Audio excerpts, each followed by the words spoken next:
ஞானானந்தமயம் தேவம் நிர்மலஸ்படிகாகிருதியும் ஆதாரம் சர்வ வித்யாநாமயக்ரீவம் பாஸ்மகே. நமஸ்காரம்.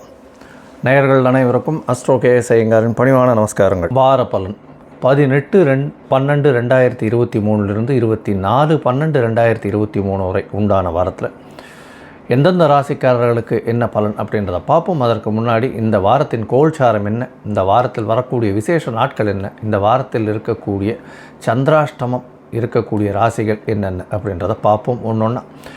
இந்த வாரத்தின் கோல்சாரம் அப்படின்னா காலபுருஷ தத்துவத்தின் முதல் ராசியான மேஷ ராசியில் குரு பகவான், கன்னியா ராசியில் கேது பகவான், சுக்கிரன் துலாத்திலையும் ஆட்சி பெற்று போயிருக்கார். செவ்வாயும் புதனும் ஆட்சி பெற்ற செவ்வாயும் புத பகவானும் 8ஆம் இடத்துல, அதாவது விருச்சிகத்தில், ராசிக்கு 9ஆம் இடத்துல சூரிய பகவான். ஏன்னா தனுர் மாதம் பிறந்துடுறது இந்த நாள்லேருந்து, அதாவது 17ஆம் தேதி போன வாரம் கடைசியிலேயே பிறந்துடுறது, இந்த வாரம் பிறந்ததுனால தனுர் மாதம் பிறந்துடுறது. மார்கழி மாதம் ஃபுல்லுமே மார்கழி கொண்டாட்டங்கள் தான். இந்த வாரம் ஒரு பெரிய விசேஷம் என்ன அப்படின்னா 20ஆம் தேதி 20/12/2023 அன்றைக்கி சனி பகவான் மகர ராசியிலிருந்து கும்பராசிக்கு போகிறதும், ராகு பகவான் 12ஆம் இடம்னு சொல்லக்கூடிய மீன ராசியில் இருக்கார். இதுதான் இந்த வாரத்தினுடைய கோல்சாரம். இந்த வாரத்தில் அதிவேகமாக செல்லக்கூடிய கிரகம் அப்படின்னு சொல்கிற சந்திர பகவான் அவிட்ட நட்சத்திரம் கும்பராசி 4ஆம் பாதத்திலிருந்து, அவிட்ட நட்சத்திரம் 4ஆம் பாதம் கும்பராசியிலிருந்து ரோகிணி நட்சத்திரம் 2ஆம் பாதம் வரலும் போகிறார். ரோகிணி நட்சத்திரம் 2ஆம் பாதம் ரிஷபராசியில் வருது. இந்த வாரம் பார்த்தேன்னா பெரிய ஏற்றமான வாரங்களாக இருக்க போகிறது. ஏன்னா இந்த வாரத்தில் வரக்கூடிய விசேஷ நாட்கள் அப்படின்னு பார்க்கும்பொழுது 18ஆம் தேதி அன்றைக்கே சஷ்டி விரதம். அதாவது சஷ்டியில் விரதம் இருந்தால் அகப்பையில் வரும் அப்படின்னு சொல்லுவாள். குழந்தை பிராப்திக்காக சஷ்டியில் விரதம் இருக்கிறது ரொம்பவும் விசேஷம். தவிர எதிராளிகளை வெற்றி கொள்வதற்காக சஷ்டியில் விரதம் இருப்பதும் மிகவும் பெரிய ஏற்றம். இந்த வாரத்தில் 20ஆம் தேதி சனி பெயர்ச்சி, 20/12/2023 அன்றைக்கி சனி பெயர்ச்சி பெரிய ஏற்றம் கொடுக்கக்கூடியது. அதனுடைய சனி பெயர்ச்சியினுடைய பலன்கள் தனித்தனியாக ஒரு வீடியோவாக போட்டிருக்கேன், அவசியமாக பாருங்கள். ஒரு ராசிக்காரர்களுக்கும் என்ன ஒரு ஏற்றம், என்ன ஒரு மாற்றம் வரக்கூடும் அப்படின்றத போட்டிருக்கேன், பாருங்கள். இந்த வாரம் பார்த்தேனால் 23ஆம் தேதி வைகுண்ட ஏகாதசி, அதாவது ஸ்ரீரங்கத்தில் பெரிய விசேஷம் இருக்கிறதுலே ஏகாதசி இதுலேயே வைகுண்ட ஏகாதசி அப்படின்றது மிகப்பெரிய விசேஷம். ஃபுல்லாக உண்ணா நோன்பு இருக்கிறது. அதாவது எந்த ஒரு இதுவும் சாப்பிடாமல் இருந்து அடுத்த நாள் காலத்தால் துவாதசி பாரணை பண்ணுறது தான் விசேஷம். வைகுண்ட ஏகாதசிக்கு ராத்திரி மொத்தம் முழிச்சுன்னு இருக்கிறது. ஸ்ரீரங்கத்தில் ரொம்ப இதுவாக இருக்கும், அதாவது திருக்கோலமாக இருக்கும். இந்த வைகுண்ட ஏகாதசி வைணவர்களிடையே ஒரு பெரிய ஏற்றமான காலம். இந்த வைகுண்ட ஏகாதசியை பொறுத்தவரையிலும் பார்த்தேன்னா சுக்லபட்சத்தில் வரக்கூடிய 11ஆம் நாள் அப்படின்னு சொல்லக்கூடிய மார்கழி மாதத்தில் வரக்கூடிய சுக்லபட்ச 11ஆம் நாள் வைகுண்ட ஏகாதசி அப்படின்னு சொல்கிறோம். அதற்கு பிறகு பிரதோஷம், அதாவது இந்த வாரத்தினுடைய, அதாவது 24ஆம் தேதி, அதாவது ஞாயிற்றுக்கிழமை அன்றைக்கி பிரதோஷ காலம். பிரதோஷ காலம் சிவபெருமானுக்கு ஒரு பெரிய ஏற்றம்.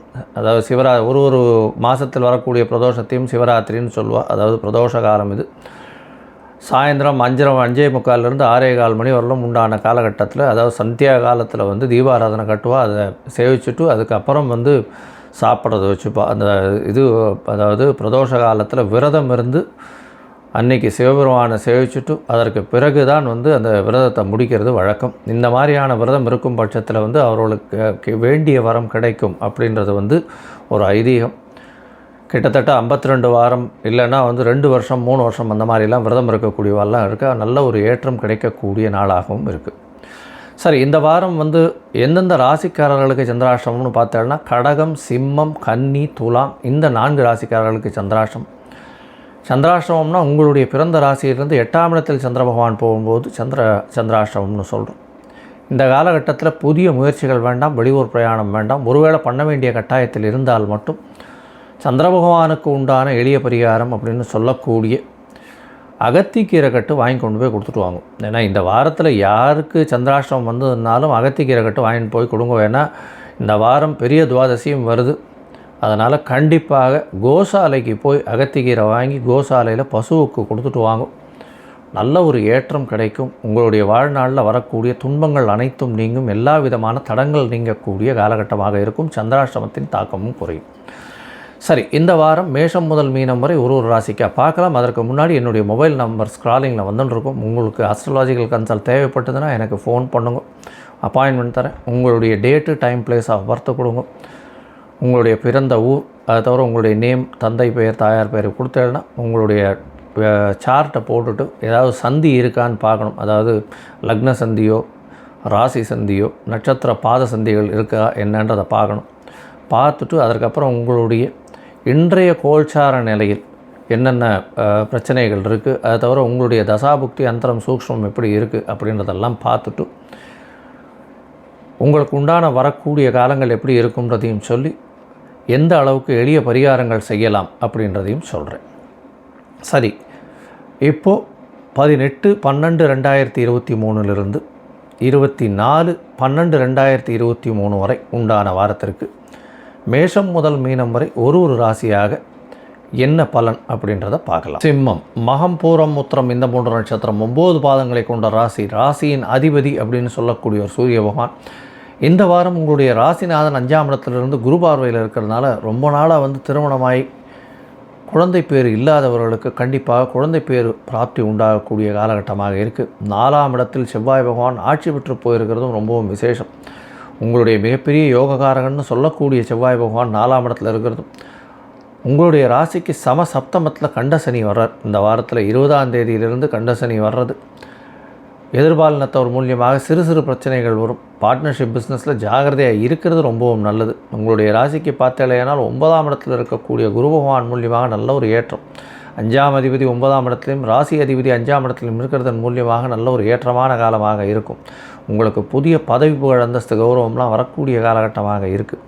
இந்த வாரத்தில் பார்த்தலையானால் உங்களுடைய ராசிக்கு 2ஆம் இடத்தில் இருக்கக்கூடிய கேது பகவான் மூலியமாக சிறு சிறு தொல்லைகள் வரக்கூடும் அப்படின்றத சொல்கிறேன். பேச்சில் மிகவும் கவனம் தேவை. உங்களுடைய ராசிக்கு பார்த்தோன்னா 3ஆம் இடத்துல ஆட்சி பெற்ற சுக்கிர பகவான் உங்களுடைய இளைய சகோதரிகள் மூலியமாக நல்ல ஒரு ஏற்றம் கிடைக்கக்கூடிய காலகட்டமாக இருக்குது. 9ஆம் இடத்தில் இருக்கக்கூடிய குரு பகவான் ஒரு நல்ல ஏற்றத்தோடு இருக்கார். தந்தையின் உடல்நிலையில் நல்ல ஒரு ஏற்றம் இருக்கும். வெளிநாட்டிற்கு படிக்கக்கூடியதற்கு போகணும்னு நினச்சின்னு இருக்கவாளுக்கு நிச்சயமாக வெளிநாட்டு கல்வி கிடைக்கக்கூடிய காலகட்டமாக இந்த வாரம் அமைய போகிறது. இந்த வாரத்தில் பார்த்தேன்னா உங்களுடைய ராசிக்கு சந்திர பகவான் இந்த வாரத்தில் சம சப்தமத்தில் இந்த வாரத்தை ஆரம்பிக்கிறார். அதாவது 18/12/2023 19ஆம் தேதி ராத்திரி வரலும் 7ஆம் இடத்துல இருக்கார். இந்த காலகட்டத்தில் சந்திர பகவான் 7ஆம் இடத்துல இருந்து உங்களுடைய ராசியை பார்க்குறதும் குரு பகவானால் பார்க்கப்படுறதும் நல்ல ஒரு ஏற்றமும் மாற்றமும் கொடுக்கக்கூடியதாக இருக்கும். உடல்நலத்தில் நல்ல ஏற்றம் இருக்கக்கூடிய காலமாக இருக்கும். பேச்சில் நல்ல வலிமை இருக்கக்கூடிய காலகட்டமாக இருக்கும். உங்களுடைய ராசிக்கு பார்த்தோன்னா 8ஆம் இடத்துக்கு சந்திர பகவான் போகிறார்.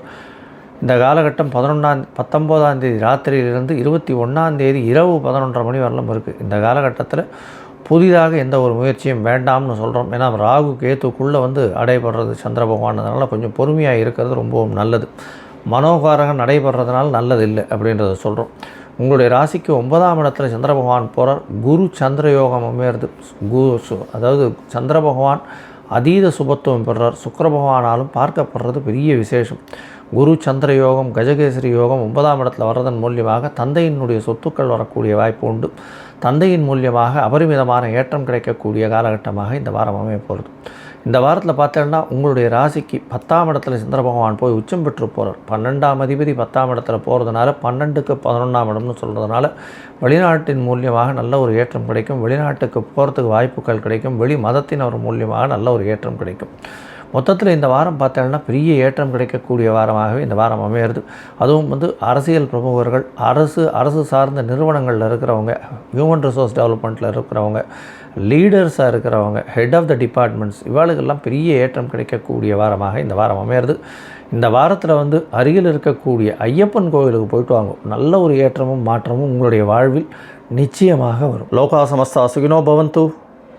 நன்றி, நமஸ்காரம். Astro KS Iyengar YouTube channel பார்த்தமைக்கு நன்றிகள்.